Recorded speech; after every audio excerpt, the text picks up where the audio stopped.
God is not like the mountain, but the mountain is like God. All around us, as we wander into the beauty of creation, we can see God reflected back at us in different ways, aspects of what He is like, from the majesty and the power to the beauty and the wonder. God is present in His creation. Just like when you look at a painting, you can see something of the feelings, the emotions, the thoughts of the painter present on the canvas. Never the totality. God is so much grander than the little tastes that we see in life, but hints, understanding, a little bit closer to knowing who He is and what He's like.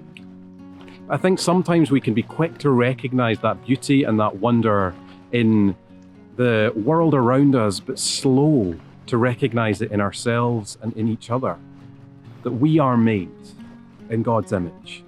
So we're going to explore a little bit of that today. And it's going to start by reading from Genesis chapter 1, verses 26 and 27.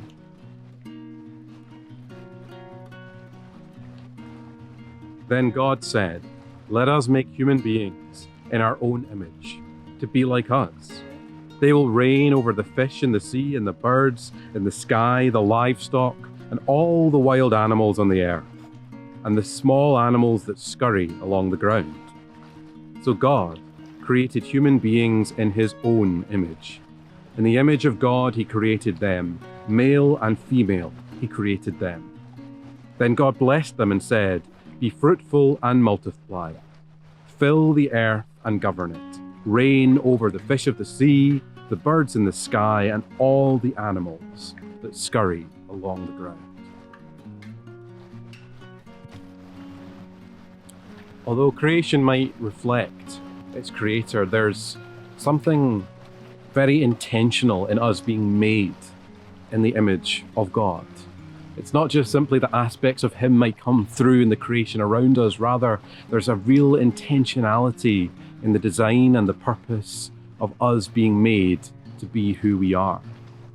And it's one of those classic questions of faith, of Christianity, of what does it mean to be made in God's image? What does it look like to be made in God's image? And to be honest, we could spend a long time going through the list of the different facets. It's not one answer, it's many, but just to give a taste to my mind of what that looks like, it starts in part with our emotional intelligence, how we can love, share empathy, compassion, understanding, a desire for justice in the world around us, that's innate to almost every person you meet. And then you add on top of that our ability for creativity, to look into something and see not just what it is, but what it could be, to imagine and then bring to life that imagination.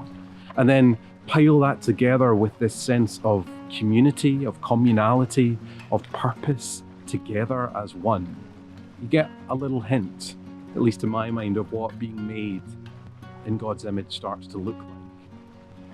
But what does it mean? Well, that's a different question altogether. Well, I would suggest the start of that answer is God doesn't make rubbish. He doesn't make trash. He makes things that are of value and of worth.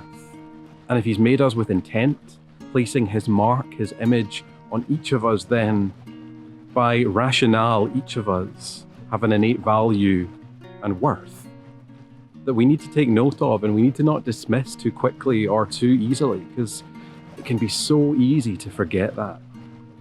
Someone once challenged me many years ago when thinking about this, that it is so easy to be dismissive, say, of our own worth or the worth maybe of someone else in a moment of anger or of rage. But what are we doing in that? We're dismissing what God has made. We're dismissing the value that God has placed in us or in others around us. But we live in a culture where worth is based on public opinion, where when things are good and everyone's on your side and in your favor, you're valuable, you're worthwhile. But the wind of change blows and all of a sudden what was once valued is not. It can sometimes be hard to keep track. And if our value, if our worth is founded on the opinions of others, on their interpretation, then we're going to be left to a fairly disheartening life, a fairly rocky foundation.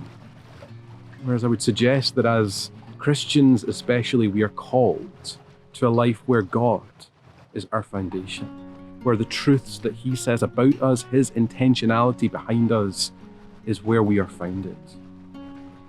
And one of those truths is found in the notion of being made in his image, and remembering that everyone we meet is made in his image, with worth and with value. So today, if you take nothing else away, think, meditate on these words, that you are made in the image of God, that God has invited you to be one of his children, saved by the wonders of his grace, and that he calls you with purpose, with intent, that he is working in this world and invites you to be part of it, to bear his image in the world around us, that while others may shy away from the truths that make them made in God's image, we would bear the fullness of that as boldly as we can to the world around us. And just as God affirms value in us, we would seek to affirm value in those around us.